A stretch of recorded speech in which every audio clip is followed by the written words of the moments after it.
Tết, Tết vừa ghé qua trong nhà dưới phố. Tết Tết Tết là Tết là Tết, cho người ở xa về đây xuân vầy. Tết Tết Tết là Tết là Tết, con trong bà quây quần bên nhau.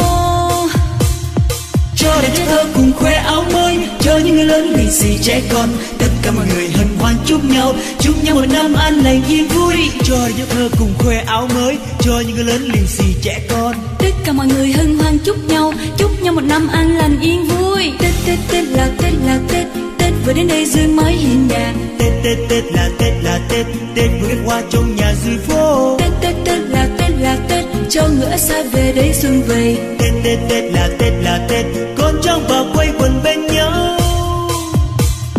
Cho đàn trẻ thơ cùng khoe áo mới, cho những người lớn lì xì trẻ con, tất cả mọi người hân hoan chúc nhau một năm an lành yên vui. Cho đàn trẻ thơ cùng khoe áo mới, cho những người lớn lì xì trẻ con, tất cả mọi người hân hoan chúc nhau một năm an lành yên vui.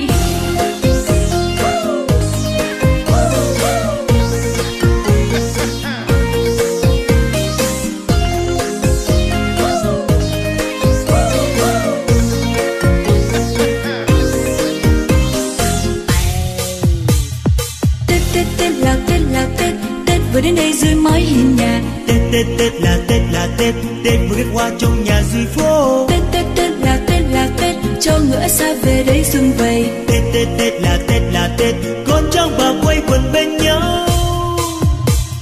Cho đàn trẻ thơ cùng khoe áo mới, cho những người lớn lì xì trẻ con, tất cả mọi người hân hoan chúc nhau một năm an lành yên vui. Cho đàn trẻ thơ cùng khoe áo mới, cho những người lớn lì xì trẻ con, tất cả mọi người hân hoan chúc nhau một năm an lành yên vui. Cho đàn trẻ thơ cùng khoe áo mới, cho những người lớn lì xì trẻ con, tất cả mọi người hân hoan chúc nhau một năm an lành yên